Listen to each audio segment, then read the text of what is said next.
Have you ever gotten to the end of a really long day at work and you just feel drained? You've been bouncing between meetings, firing off emails, checking things off your list. You were definitely busy. But then you look at your main project and the needle hasn't really moved at all. If that sounds even a little bit familiar, you're in the right place. Today, we're diving into this exact problem, the busy work trap. I mean, it's a super frustrating situation, right? You look around and your team is clearly working hard. The activity feeds in your project tools are buzzing, everyone is logging hours, but you're still looking at missed deadlines and budgets that are completely out of control. It just doesn't add up. So what is going on here? And here's the really weird part. On the surface, things have never looked better. We're all using these amazing, powerful project management tools. All our work is visible. It really feels like we've got this whole management thing figured out. But what if that visibility is actually hiding a much bigger problem?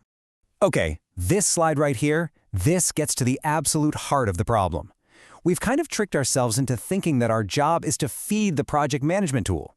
We get so wrapped up in updating statuses and logging our time that we forget why we're doing any of it in the first place. The goal isn't to have a perfectly updated tool. The goal is to have a successful project. The tool is just the map, right? It's not the destination. So, how can you tell if your team is stuck in this trap? Well, here are a few telltale signs. First, nobody really cares about data quality. People just type in whatever they need to so they can close the task. Sound familiar?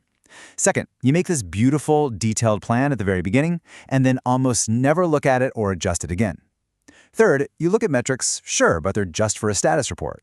They aren't treated like urgent signals that you need to act on. And yeah, the biggest one of all, you celebrate being busy instead of celebrating actual, tangible progress. All right, the good news is we can definitely get out of this trap. But to do it, we have to get back to basics. We have to remember why we even started using these tools to begin with.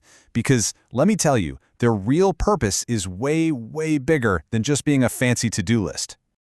I want you to think of your project management tool like it's your mission control center. It's the central hub for clear communication, so everyone's on the same page. It's your early warning system, flashing a light when you're about to go off schedule or over budget. It lets you evaluate things objectively and plan consistently. And, over the long haul, it becomes this incredible knowledge base for your whole company. It's so much more than just a list of tasks. So, let's just boil it all down to this one simple idea. Every single second your team spends putting information into that tool is a total waste of time, unless that information helps someone, somewhere, make a better decision about the project. That's it. That's the whole game. So how do we actually do that? How do we turn all that data into smart decisions? Well, the easiest way is to think about your project metrics like the dashboard in your car. It's a simple, easy-to-read display of your project's health. The system behind it is called Earned Value Management, or EVM. But don't let the name scare you. It's actually super intuitive. Okay, first up on our dashboard is Schedule Variance, or SV. Just think of this as your project's GPS. It's constantly telling you your estimated time of arrival. If your SV is positive, it's like the GPS telling you, hey, you're going to get there 10 minutes early. But if it's negative, that's the GPS warning you about a traffic jam and now you're running late. Next up is Cost Variance, or CV. This one's easy. It's your fuel gauge. It tells you if you're burning through your budget faster or slower than you planned. A positive CV means you're getting great mileage, but a negative CV, that's that little blinking fuel light on your dash, warning you that you're spending way too much, way too fast. Now let's talk about the Schedule Performance Index, or SPI. This is your speedometer. It tells you how fast you're actually moving toward the finish line.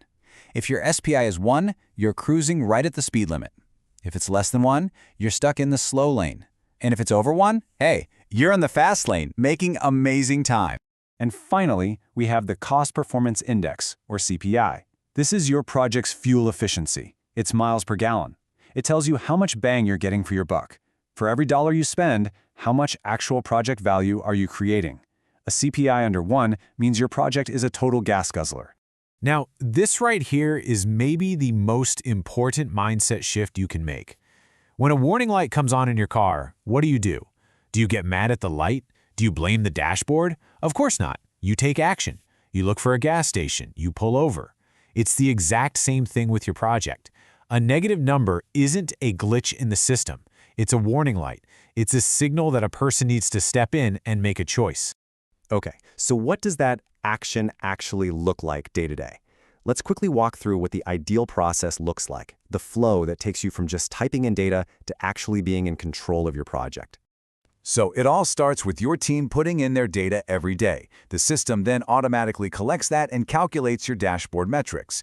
But, and this is the important part, this is where leaders step in. They don't just look at the numbers, they analyze them. They look for those warning signals, and based on what they see, they make decisions. They adjust the schedule, they rethink a task. The goal isn't just to report on the numbers, it's to take steps to actively make those numbers better.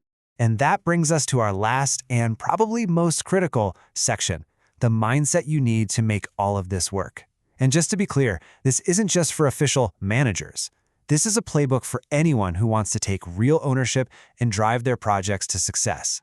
So here it is, your new playbook. First, be proactive. When you see a weird number, don't just shrug. Ask why, immediately. Second, always focus on the real goal. Remember, the tool is just a tool.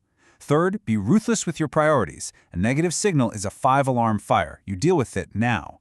Fourth, communicate clearly. Explain the why behind the data to your team so everyone gets it. And finally, treat data quality like a real professional skill that you're always working to improve.